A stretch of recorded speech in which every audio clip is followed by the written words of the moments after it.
Hey there! If you miss classic RTS games like Command & Conquer, no, not you, go away!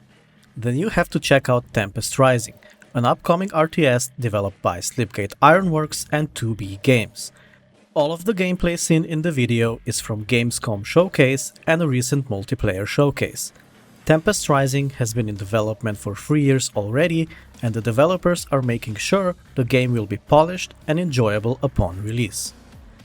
I have to say, if someone showed me the game and said this was the new Command & Conquer, I'd believe them without a question.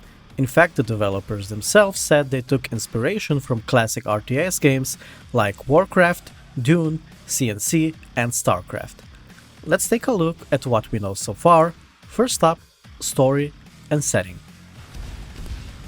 Spinning her up. New construction options. Acknowledge. Story takes place in 1997, in an alternate version of our timeline where the Cuban Missile Crisis taking place in 1960 wasn't resolved, and the crisis ended up becoming a full-blown nuclear war, resulting in a nuclear winter. 4 decades later, the world is still recovering, but not without the help of Tempest, a mysterious plant which grows from the cracks in Earth. Looking similar to Tiberium? Well, you have to harvest Tempest in order to get resources, and for that, you need a harvester. You'll also need a base powered by power plants, making the feel of the game very familiar. In 1997, the conflict between GDF and Tempest Dynasty factions came to a boiling point, and this is where we come in as a player. There will be 2 campaigns, each sporting 15 missions, so you're looking at a lengthy single-player experience. The game will also feature competitive multiplayer, in which you'll be able to play the third faction too. There are also talks of co-op, but as of now, the developers said they're not ready to talk about it just yet. There are 3 factions in the game. First one is GDF, Global Defense Forces, so not Global Defense Initiative. Second is Tempest Dynasty, and the mysterious third faction, which is currently unknown. GDF is a group of nations which was able to rebuild faster, and their territories are rich in Tempest vines, making them richer and probably more advanced as well. Their basic infantry is better equipped and has longer range compared to Dynasty ones. I was also surprised a bit by their tier 3 unit, which while it stands still and it's not attacking, becomes invisible. Something I'd expect from Dynasty, but then again, we didn't see a lot of Dynasty yet. Tempest Dynasty is comprised of desperate nations who are trying to survive, so very similar to Nod, whose members are usually from yellow and red zones, but the developers said the story isn't exactly black and white, so Dynasty isn't necessarily evil, and there will be some difficult decisions to make in the story itself. There are cutscenes between each mission, and you can ask additional questions to get more info before missions, and everything just looks so cool. And of course, after the briefing, you get to play the mission, so let's take a look at what we know about gameplay so far. Right off the bat, I'm reminded of Command & Conquer, and that's a good thing. The UI, the units, base building, and even the music and sound. The whole atmosphere screams CNC. Just take a look and listen to this. Unit ready.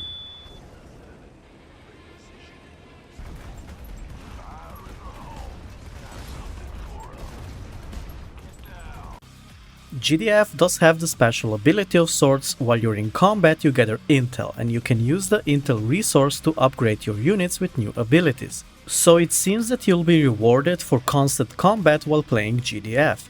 As of now, there was no real showcase of Dynasty yet, so their abilities are still a mystery, but I did spy something akin to Obelisk of Light in their multiplayer showcase, seen on screen now. The developers also confirmed there will be super weapons, which is always exciting, and you will be able to capture enemy buildings with an engineer. If you can pull it off, that is, and if you can, you'll gain access to enemy units just like you did in CNC.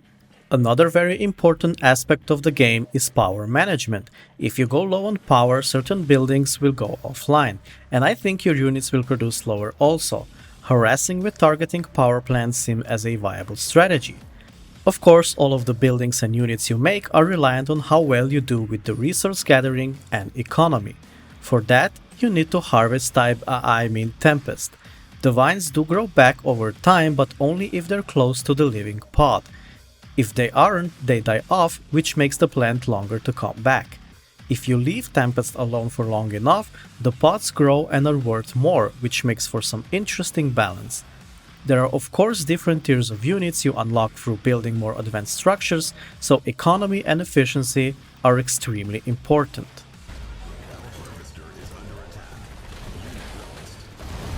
In Multiplayer Showcase, both players started out with a small force already assembled, mostly for scouting out. Brandon Castile, lead game designer, said they don't want the game to devolve into early Rust strategies, so everything is still subject to change.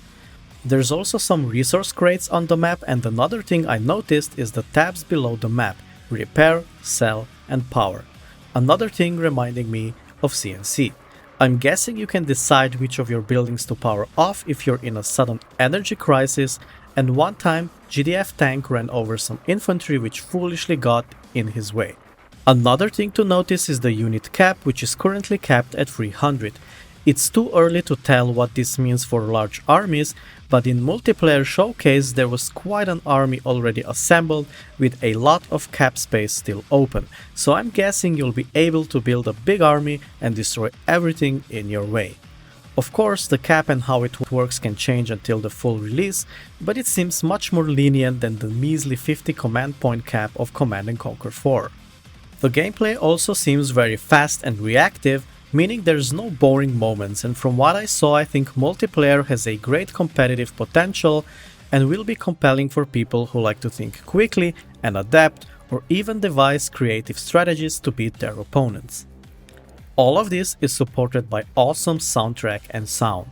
The music is heavy and it fits the atmosphere perfectly.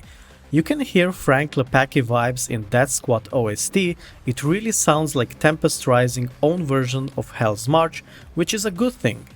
The composers did a great job on the OST from what I've heard until now. You can listen to the whole track yourself, I'll leave a link in the description. Sound is equally good, you'll hear the familiar construction complete, unit ready, and unit lost, and feel right at home. Units themselves are reacting to your selection and orders too, as they should, and it really takes me back to the time I terrorized people with Not on a Ladder. It seems I'll be able to do so again in Tempest Rising, just with a different faction.